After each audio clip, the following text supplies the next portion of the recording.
美国对各国关税啊，新的一轮关税8月1号正式出台，对于中国55%，对于台湾20%，对于日本、韩国15%，对于越南20%，这是几个重要的国家。那这个数据一出来反贼击掌而呼，说中国又输了。然后呢，爱国小粉红也击掌而呼，说中国又赢了。美国又输了，我去你妈！中国到底是赢了还是输了呢？这个一派胡言！55%对于中国关税来说是美国输了这个反贼是一派胡言。咱们站在月球看地球，咱既不反也不粉就是客观的讲，中国55%关税持续是川普政府对中国毫无办法的办法这也是国运所在。如果10万克现在活得好好的，大权在握，一切都他妈的水到渠成，那可能他反击会很凌厉，跟美国早就他妈的图穷匕首见了正是因为中国现在他妈四中全会也开不了，换届北戴河现在人脑打出狗脑子，没有人说了算，那怎么办？对外都是李强出，李强才不管，所以最后推出个何立峰，何立峰他妈只会他妈点头哈腰打哈哈。所以呢，中美之间就相当于中美目前的关税的实质，一句话说明就是川普是一个全副武装的拳击手，当一敲钟上去了，中国那边没出现，我操，一鼓作气，再而衰，三而竭，中国选手没有出现中国的那个队医什么的，那个什么按摩师都来了，举牌小姐也来了，选手不在，然后川普现在已经快睡着了，没办法，为什么？说太高了，这他妈叫国运，这跟高低没关系。中国那个选手现在谁是选手还没排出来呢，在他妈北戴河正打呢，我操你给我下去，我不下，我身体好了，就是这就干这个的。所以中国目前没有选出选手他妈美国现在等于是没有对手，他只能是那我们等着吧。现在是55%， OK， 那还55%吧，这就是目前中美关税的真相。那么好处是什么呢？好处是他也没有弄145%去，他55%的好处是什么？中国韧性强的这些出口企业开始还能喘一口气的，就向欧洲、向中东、向阿拉伯、向非洲发展，向加拿大、向其他国家发展。所以呢，中国的外贸缓过来了尤其是浙三角缓过来的非常，就是苏州这种杭州浙三角还有上海这个三角它这个长江三角洲，它这个被关税战冲击的那一下子过去了，他那个休克那一下过去了，那他一挺过来，那你美国就难受了。所以呢，这就是国运，我操！你没打，你就坐在那儿没想出来答案，我操！为什么对手失分你还领先了？所以这个在中美关税这个问题上，55%的中国关税，中国赢了美国是伤敌1万，自损2万。因为美国对于中国加关税55%，对美国的问题没有解决，就是它的贸易逆差依然存在，而它造成了新的问题，就是什么呢？治这个病没治好，通货膨胀上去了美国现在通货膨胀很厉害，从川普第一任期搞关税战开始，一直进入高通胀阶段，所以川普在高通胀阶段之下的川普让美联储降息，美联储是绝对不同意。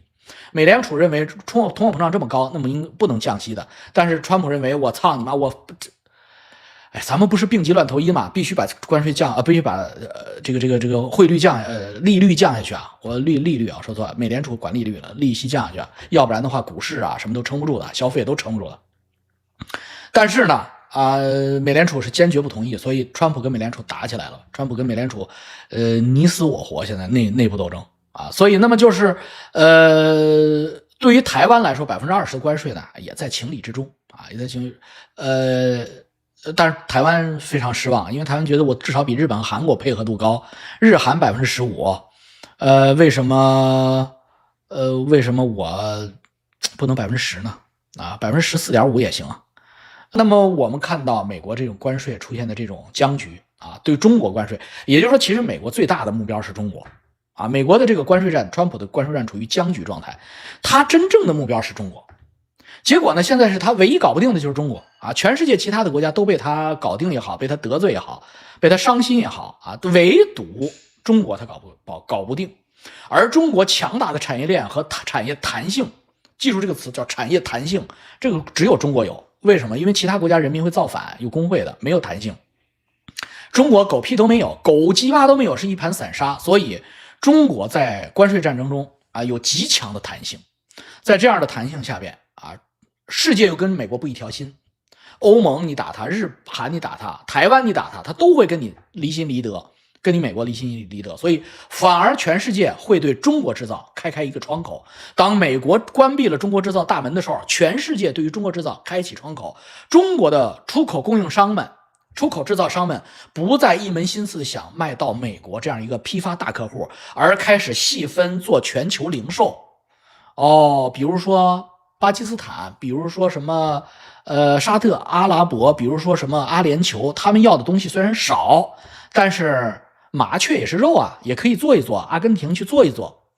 所以中国的关税战55%关税的这样的一个关税战长期持续下去，会对中国的全球化、中国制造业的全球化，原来是美国化，中美共治，现在是全球化，起到无心插柳柳成荫的作用啊！假以时日，不超过2年，美国就啥都不是了啊！中国制造会在全球各地滋生发芽啊！这让我们拭目以待吧。这个就是目前我看到的未来啊，非常乐观的一个未来啊！不要再搞什么闭关锁国，不要再搞什么指明世界方向，不要再搞什么他妈的跟世界对着干啊！这跟俄罗斯无上限。不要搞这些东西啊！不要搞什么他妈的什么叫什么供销社经济啊！把老百姓都关起来，数字化监狱。只要中国不搞这些，中国只要放心大胆的搞市场经济，搞中国制造，卷迭代，那中国制造占领全球市场无可替代啊，没办法阻挡。如果美国有一个相忍为国，能够团结两党的政府的话，可能还有一战的希望。如果美国是一个高度撕裂、高度分裂、分分钟处于内战边缘的这样的一个政府的话，那就是天佑中国啊！那这好了，你们可以说我是共产党特务了，操！这中国共产党跟中国是两回事啊！你们只要把党国混到一起啊，我说的是中国啊。好了，那么我们今天不是送圣，我们今天说美国啊，爱泼斯坦名单才是真正大问题。与所谓关税相比，爱泼斯坦的名单那才是氢弹、原子弹。关税就是个手榴弹，啥都不是啊！对于美国、对于中国这种大国来说，这一版本的关税只不过就是新一轮而已，没有任何新的变化。而不会影响中美之间的战略态势，而爱泼斯坦名单会。爱泼斯坦名单是什么东西？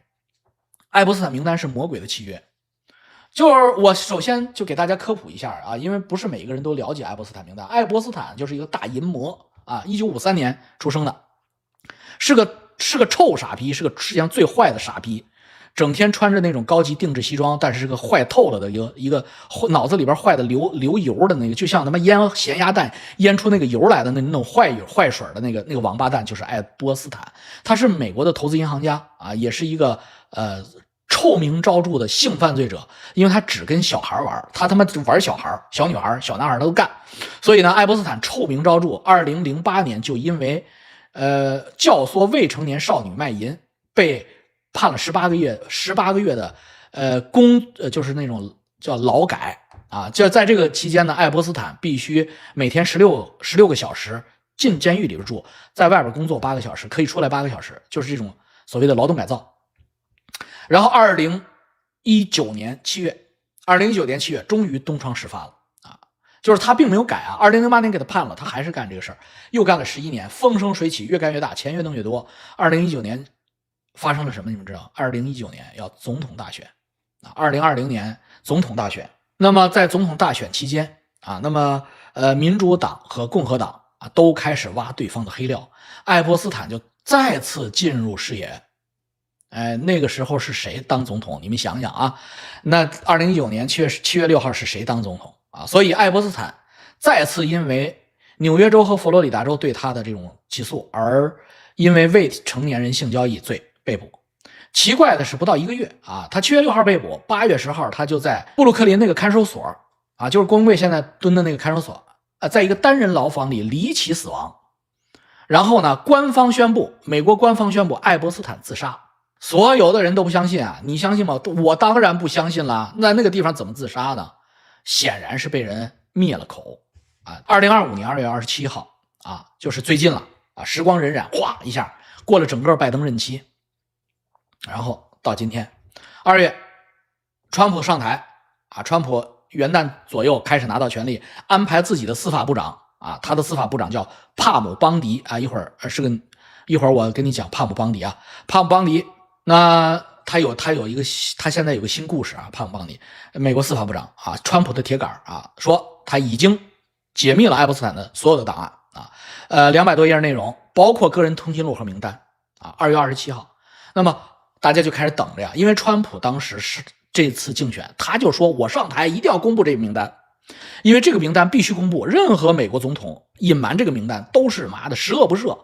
川普说的一点也不错呀，如果有这样的名单存在这个世界上，如果美国政府能够拿到，美国政府不公布，那美国政府不就是十恶不赦吗？啊，好了，邦迪说他有，司法部长说他有了，就在他办公桌上了，然后大家等着公布啊，等啊，2月27号、3月27号、4月27号、5月27号、6月27号，等你妈半年了还没动静，到了7月24号、23号，等了差不多整整7个月的时候，川普忽然在白宫宣布啊，没发现爱泼斯坦有客户名单啊，川普说没这个名单，我操！我跟你们说，这下滔天巨浪，为什么呢？就是川普一说爱泼斯坦没名单，为什么发滔天巨浪啊？因为整个川普的竞选周期，包括他下台从他上一任总统开始竞选，就2016年开始，我操，2020年，然后到2024年，整个这个竞选大周期里面，2任总统1任卸任总统这个周期里面，他不停的说爱泼斯坦名单，所以爱泼斯坦名单几乎就是一个灯塔，爱泼斯坦名单就像一个灯塔，它能把附近的船只全部召集过来，注意力全部都过来，黑暗中的一盏明灯，我操！所以呢，川普打出爱泼斯坦名单，美国的最淳朴的新教徒们啊，就是这些最基础的美国白人啊，就是大家看牛仔片里边那些美国白人，那些壮汉骑哈雷的，然后会打枪的。啊，有后院的那个武器库打开，车库里边一拉开，满墙都是枪的啊！那些白人和他们的女人们、他们的女儿、他们的老婆们，这些人是不能允许世界上存在爱泼斯坦这样的人的。他身边有邻居，他都会给他举报了，或把他杀掉，就是给他道义清除掉。何况这些人怎么能容忍美国总统是这样的人呢？就美国的权贵是这样的人呢？这些人是坚决要铲除掉，不惜发动战争要铲除掉因为这些人是真正信上帝的人。那爱泼斯坦这个名单在美国人的眼里边就他妈相当于魔鬼的契约，所以掀起了滔天巨浪，说川普这个打着上帝名义的拯救世界的人说没这个名单，那他不就等于上帝身边的耶稣忽然背叛革命成了撒旦的同党了吗？所以这就是滔天巨浪。美国政府正式决定不公布爱泼斯坦的名单和更多的信息，否认名单的存在。那么川普的阵营，就川普铁杆的把川普推上去的，每次川普演讲不远万里开着房车开着皮卡来听他演讲的人山人海的那些红脖子们，他们叫什么？他们在美国一个新的党派叫 MAGA， 叫 Make America Great Again， 就是让美国再次伟大党，这是共和党的中坚力量，叫 MAGA， 就是等于是川普的禁卫军啊，禁卫第一骑兵军，我操，川普的这些人集体反了啊！这些人妈的逼的集体反了，而且川普的头号盟友就是川普，如果是毛泽东的话，那谁是林彪？当然是他妈的伊隆马斯克是林彪了，没有林彪，川普当不了皇上的。林彪整天在那喊毛主席万岁，毛主席万岁，给他们举上去了，所以伊隆马斯克也反了啊！大家知道伊隆马斯克跟他反的很厉害，就拿爱泼斯坦名单来说事儿啊。亲密的战友林彪同志说，川普隐瞒名单，然后呢说你如果川普不公布爱泼斯坦的文件，你怎么能指望着人民对你有信心啊？这是伊隆马斯克说的。然后大家知道 MAGA 的代言人，就是 MAGA 这个党有一个代言人，他叫钱斯利啊，他叫雅各布钱斯利，就是他戴了个牛头面具，画着印第安的那个脸，戴着那个大毛，然后这儿戴个牛头，然后长得巨壮，露着他妈的漂亮的棕色的胸肌，然后穿着美国国旗，画着那个美国国旗的脸，去占领国会山的那次，川普败选，他去占领国会山，1月6号占领国会山，那个 MAGA 党的那个代言人，他不被判刑了吗？拜登上台就把他判了嘛，然后川普又上台，这4年以后就把他特赦了嘛。雅各布钱斯利作为 MAGA 的代言人，他是臭骂川普，就痛骂川普，这就叫什么？这就叫反噬，反噬来的太凶啊！川普招架不住了。现在可好，现在民主党包括奥巴马，就是川普最大的敌人就是奥巴马，现在奥巴马都在起哄让川普交出名单。国会民主党议员们就是来，你不是说有名单吗？快让我们看看啊，让我们看看你的名单。而且民主党说名单中的第一主人公他妈是川普，而且还公布了川普和梅拉尼亚，就是他们川普夫妻和爱泼斯坦夫妻两个人年轻的时候刚认识的时候的照片，就是川普跟他老婆刚认识的时候还没结婚的时候的照片，和4个人亲密无比合影。说什么？说民主党人说川普跟他现在的老婆就是爱泼斯坦介绍的。爱泼斯坦是个大淫魔，拉皮条的，既拉小孩也拉漂亮小少妇。这个东欧的这个梅拉尼亚就是他拉给川普皮条，然后他俩一操有感情了，俩人结婚了。所以你看看这你妈原来这个名单里的主角是川普本普，我操，怪不得他说没有这是现在民主党议员胡诌的，那是绝对不是真的。为什么？他们认识是不假，因为他们都在一个圈里，都在纽约嘛，纽约名流圈肯定认识。但是呢，你要说川普才是主角呢，你就扯鸡巴蛋了，因为川普一直要公开这个名单，他一直在喊公开，他自己知道自己是主角，他不敢喊的，那不疯了吗？所以这引发了川普支持者的山崩地裂般的反噬。大家注意，我一再强调，这才是美国真正的问题，这会影响美国国运的。根本不是跟中国的关税，根本不是这些东西，而是川普的这个爱泼斯坦名单事件引发的他核心支持者的作鸟兽散，甚至是反目为仇，就反噬了。什么叫生米斗米仇啊？为什么？因为这些人盲目崇拜川普。现在我插一句私货，你现在理解我为什么跟你们说做老王来了频道，你们不要做我的铁粉，不要做我的死粉啊！可以做我铁粉，但不要做我死忠粉。为什么？一定要客观的分析我的每一句话，不要搞个人崇拜，不要搞一言堂。骂我可以，为什么呢？你不会受到反噬。你在集结你的支持者的这种盲目崇拜的过程中，你实际上有可能反噬。你的人设一旦崩塌，这些人有多爱你，他就会有多恨你。川普利用这些人的支持，就是因为这些人认为川普手里真的有这份名单。川普真的嫉恶如仇，能够带领他们把所谓的华盛顿的这个沼泽排干，把这些王八蛋恋童癖杀光，绳之以法，他们才支持你，才变成你的铁杆粉丝。这个时候你说没有，这些人就有多恨你。那个牛头钱斯利雅各布钱斯利就是这样的代表。那美国司法部长那个劳拉不是美国司法部长那个刚才说的那个邦迪，他也是这样的一个人。他为什么是成为川普的铁杆？川普身边都是这样的人。大家知道，她是个女士的话呢，这样的一个代表是什么？长得特别漂亮，金发碧眼，很性感。这种女神在英语里边叫金发碧眼妹，大波金发碧眼妹叫 Blondie。所以呢，美国有个就是川普那边的一个，就是像斯蒂芬·班农一样的那种很牛逼的这种 YouTuber， 这种特别能讲、特别有影响力的人，叫劳拉劳拉也是个女的，劳拉·鲁默劳拉·鲁默就给这个邦迪，就是这个法务部长邦迪起名叫布朗迪邦迪嘛，布朗迪嘛就是就加了个 L， 布朗迪，你就知道他有多讨厌他了就是叫你布朗迪就是在美国，如果有人叫你布朗迪你又是金发女人，他叫你布朗迪，他绝对不是在夸你比如说他叫你 Karen 这就是个叫你事儿逼就大作逼就叫你 Karen， 这不是在夸你所以他是在骂他就是布朗迪，就是你想他们都已经他妈反噬到这种程度了。那么邦迪作为司法部长，邦迪长期都困扰在这个爱泼斯坦名单里边。2月份的时候他说他有这个名单了，然后呢他7月份的时候白宫又说没有，所以那当然记者就会把他拎到白宫问他你到底有没有。那邦迪说我的回答是，邦迪是这么回答的，他就在我的桌子上等着我审查，我指的是这份文件而不是名单所以这等于什么都没说嘛。那么川普本人怎么办呢？川普本人遇到这么大的反噬，川普到现在为止弟兄们不回答。然后川普的私人医生长啥，你别再问总统这个事儿了。川普就是一有人问他，川普就是我们美国有很多更重要的事儿，我们别再纠缠到这些小事儿好吗？捂着自己的胸口这样说别再纠缠这事儿好了吗？然后川普的私人医生说，川普最近因为只要有人在老爷子身边说爱泼斯坦名单，川普的心脏就会完蛋，他的心脏无法承受了。我操，这叫什么？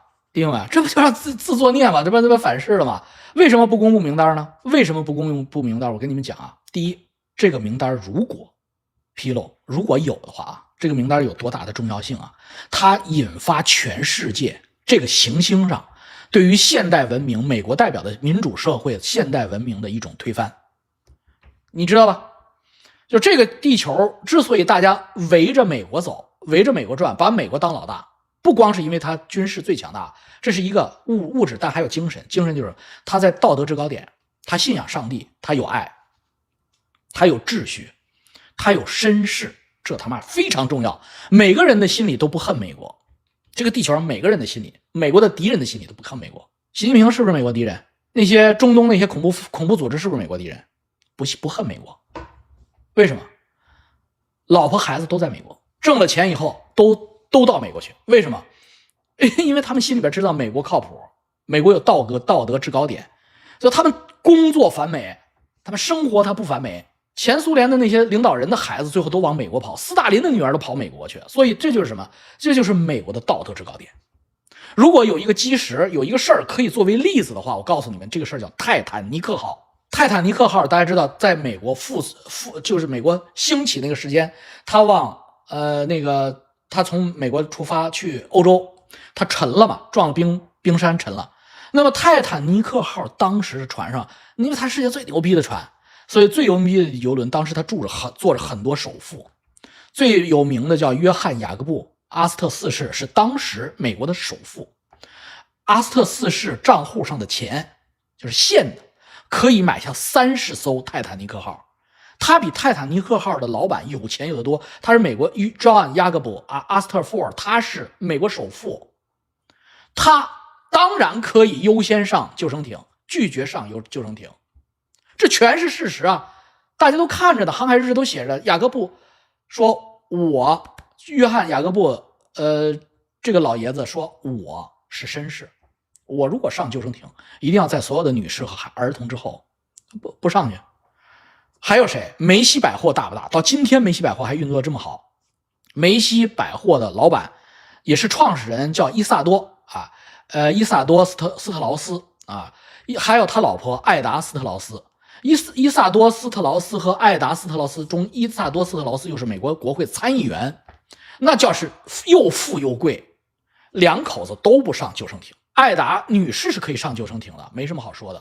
艾达说，我要和我的丈夫在一起，如果必须灭亡，我要选择和我丈夫一起走完人生。把自己救生艇的位置让给了他们刚刚雇来的陪着他们上游轮的一个保姆女佣，说主母说，我要陪老爷你上去。那这些事情严重的冲击了这个地球人类的心灵啊！原来世界上真的有离神这么近的人啊！旧大陆当时都为之一振，旧大陆的人扪心自问，一战前后旧大陆的人做不到。原来在新大陆的这些勤劳善良的新教徒们有了钱之后，这么接近上帝，人性的光辉，这他妈是美国的文明基石，你哪个国家做得到？你他妈吹牛逼，你中国做得到吗？你中国他妈自私死了，哪一个国家的非富即贵的首富能他妈这么干？地球全服了，你当老大实至名归，我们比不了。好了，现在你出这事儿，所有你的权贵、参议员、党团，这些他妈的这些最有权势的人家族，你们去罗利岛干小女孩，未成年的小女孩，而且你们要杀死他们，取他们身体里的各种各样的什么器官营养，你们是人吗？你们？所以他完全颠覆他。与之相比，什么哎呀，张高丽操了个彭帅呀，什么毛主席在中南海睡遍了文工团呀，弄了个张玉凤啊。以前中国的形象，我跟你说，毛泽东的形象坍塌，与毛泽东在火车上操张玉凤，在游泳池操张玉凤和睡文工团是直接挂钩的。李志绥写完了走向红神坛的毛泽东之后，我们这些关心历史的，或者我父亲那一辈经过历史的，一看就知道是真的，不是假的，因为他们内心深处原来的谜团，这个角度马上都解开了。你怎么也解释不了一个方程的时候，这个方程1加1加 x 等于3，你怎么也解不开的时候，因为你不认为有个 x 的时候，你1加1它就应该等于2，它怎么等于3？当你忽然知道 x 还有一个 x 等于1，那一下子解开了，而且只有这一个解。就是张玉凤为什么那么牛逼？张玉凤他像我老爷子他们文革委上都亲历过。张玉凤为什么那么牛逼？一个小服务员，周恩来见了他都得点头哈腰，他们都亲眼所见。为什么？解释不了。好，那么一看这个，哦，原来如此啊，一下子解开了。那也就是说，中国共产党的所谓伪光正全部完蛋啊！什么弄个彭帅、张高丽啊，什么王岐山、范冰冰，大家都觉得正常啊，都正常啊。从老毛开始就这么睡的，所以他执政的合法性的道德的这个制高点全都没了。那你跟这些人比，这些人至少干的是成年女人，对不对？所以他妈的，你美国人你在干什么？所以那再加上爱泼斯坦在狱中离奇被死，就更加深了这种明确啊。本来大家如果还是猜是不是在这里边有杜撰呐，有他妈的在这里边有加工的成分啊。爱泼斯坦在监狱里死，坐实了，我操，那没这个事儿，没这么严重。那他为什么死？所以这个名单的严重性，你怎么理解他都不为过。爱泼斯坦这个事儿，那么把这个事儿变为现实的，每一个美国人都信的，是吧？包括你我，世界每个人都信的，真的有这么个事儿，那不就是川普本普，就是他。就是把这个恶魔，如果这是个恶魔传说的话，把恶魔传说变成一个具体的新闻报道，摊在每个人眼里，让我们他妈的经受灵魂的煎熬的，正是川普总统本人。因为这是他竞选的大杀器。大家知道，在川普败选之后，尤其是就是他第一任期结束之后败选之后，爱泼斯坦死亡之后，川普当时在美国处于一个非常不利的阶段，就是民主党拜登家族和奥巴马家族发誓要把他抓起来。就是他面对着有史以来美国现任总统最多的刑事重罪指控，所以当时川普是一个他妈的死马，或者叫落水狗，死马当活马医，他他妈就是落水的狗，他他妈什么东西他都抄。所以呢，这个爱泼斯坦名单是他最大的一个救命，那不是救命稻草，那救生圈。所以他就老提这个爱泼斯坦名单，一次一次提爱泼斯坦的死，就川普自己死，他还能被他们害死了，掩盖证据。让真正的美国人的领袖总统败选，川普一手推波助澜，把爱泼斯坦名单推到了一个史上前所未有的高度上去。而且呢，川普一手的，大家都经历过嘛，时间并不长，记好了都记。川普一手的就把他所有的政治敌人全放在名单上嘛，什么克林顿啊、女克林顿啊都在里头啊，这都是川普自己在这传的，都在里面。什么比尔盖茨、安德鲁亲王，谁不喜欢川普？川普就认为他在这个名单上，他不喜欢我，就是因为我要公布这个名单，他们就全完了。为什么？对他有利啊，对他竞选也有利啊。那么到底有没有呢？我也不知道，你也不知道。但是我们可以做，普京也不知道，但是我们可以做一个逻辑推演。首先，我们看两个逻辑推演。第一，川普在不在名单上？那么民主党和伊隆马斯克不是说川普在名单上吗？首先，第一个逻辑推演。川普在不在名单？第二，有没有这个名单？就是换句话说，川普到底见没见过这个名单？首先做第一个逻辑推演，川普在不在这名单上？只有两个答案 ：A 在 ，B 不在，不可能既在又不在，对不对？那么川普在不在这名单上呢？如果川普在这个名单上，川普自己心里一定清楚，因为他坐爱泼斯坦的飞机去那个罗里岛，那对吧？那飞机上能没有记录吗？爱泼斯坦能不给自己记下来吗？所以一定在。那川普如果在这个名单上，川普一定知道。那么逻辑推演，就川普在这个名单的话，他一定知道的话，但他自己干的事儿，他不可能把这个名单作为解救自己的救生圈，因为这根本不是救生圈，这他妈是一个千斤秤砣。这名单上即使有克林顿，也只要有川普也会一起死，所以川普在这个名单上的可能性不大。川普如果在这个名单上，他不会拿这个名单不停的喊，除非他确定自己一点希望都没有，必须进监狱了，大家同归于尽，他才敢喊。如果他有希望，他当然很有希望当选美国总统，他如果还有希望当选美国总统，他不会那么使劲的去喊。所以川普在不在这个名单上，逻辑推演的大概率的可能是不在。川普真的只是认识爱泼斯坦，而跟爱泼斯坦玩的不是一路。这就相当于什么呢？就是对吧？就是我们喜欢的是小人妖，而夏河喜欢的是男人，这是不是一路啊？所以川普大概率是不在这名单上，当然也有可能是真在这名单上，但是概率非常小，这个概率小到1%都不到，99%川普不在名单上。这是第一个逻辑推演。第二个逻辑推演，川普到底看到没看到过这个名单？他到底现在他案头上有没有这个名单啊？他是总统啊，司法部调查完了，他接过来了，如果有他应该能看见呀。所以也只有两个逻辑推演，两个可能 ：A 他真的见过 ，B 没有，他没见过。那么我们看看 A 的可能性 ：A 川普真的见过这个名单，而且他的主要政敌真的都在这个名单上。在这样的一个前提下，川普在竞选的过程中会不惜一切代价的去挖出这份名单因为他知道这份名单不但可以解决自己的牢狱之灾的顾虑，而且这份名单只要一出，欲语澄清万里哀，任何包括在英国的竞争对手都不在了。因为这份名单一出来，那不就是操，我叫你3声你敢答应吗？现在给你吸了，我操，没了，这是黑洞。所以呢，川普真的见过这个名单，这是他的可能性啊。如果真的见过名单，他不在名单上边，又他的敌人都在的话，他可以公开这个名单，欲语澄清万里哀，拯救美国，重塑政权。这个概率非常之小，因为他现在心脏都快爆了。他为什么不公布呢？他是为了拯救地球啊，他才不是。他把这些魔鬼公诸于众，烧死这些魔鬼之后，他才是真正的耶稣。这个概率非常小，1%，川普真见着了。99%什么？川普也没见着这个名单，他们也不知道到底有没有这个名单。至少到今天，川普啥也没看见。也就是说，逻辑推演，川普不知道这份名单，或者没见过这份名单，直到今天的概率是99%。那他为什么一直说有这份名单呢？那怎么解释他的这个行为呢？还是那句话呀，死马当活马医啊。当时他必须子虚乌有的喊上一句，否则的话他全面弱势啊，全面弱势啊。所以反正你妈所有建制派，无论是民主党还是共和党，都要把我川普往监狱里踢，我就他妈咬你们，我狠咬你们。无论奥巴马还是拜登还是他妈的那个民主党共和党那个参议院议长麦凯恩，我都他妈咬你们，都在名单里边啊！所以大声喊这个名单，不管有没有，我一直喊出有，为什么？自保，这才是真正的救生圈啊！就是他没看见这个名单，才是真正的救生圈。嘿嘿，他知道自己不在名单上，他也不知道别人在不在，但是他喊出去了，喊出一个虚幻一个救生圈，把自己先救一把啊，把水搅浑。所以这个最大的逻辑概率就是，川普不在这个名单上的概率99%，川普没见过这个名单，到今天为止没这个名单的概率99%。所以川普没想到什么东西？川普没想到自己真当选了，本来是想救命的。病急乱投医，我操！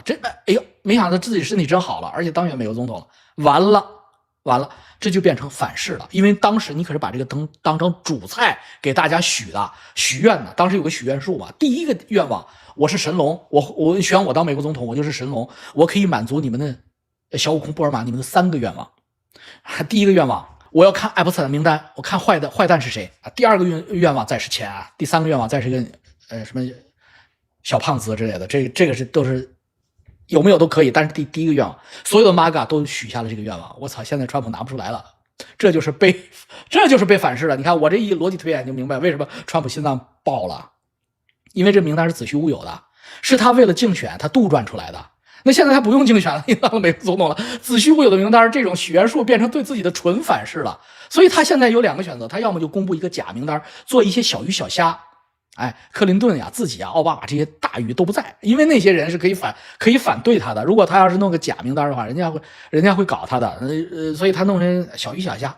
但是那你以为马嘎和伊隆马斯克是傻逼吗？他们一看这小鱼小虾，这川普你这个叛徒，你叛变革命啊，你浓眉大眼叛革命。再有要么就是他只能说，没有这个名，咱们不要想了啊，咱们不要提了，咱们往前走啊，往后看。你现在明白了吗？现在川普他只有2个选择 ：A 抛出一个小鱼小虾名单啊，不如不抛，因为只要作假必有后患。B 咱们能不能不说了？这就是川普的状态。我操，我虽然没有听床，我虽然没有在白宫，但是我逻辑推演 ：A 他不在名单上 ，B 他没见过名单。所以最简单的做法，也就是现在最傻逼的做法，叫 Simple CD。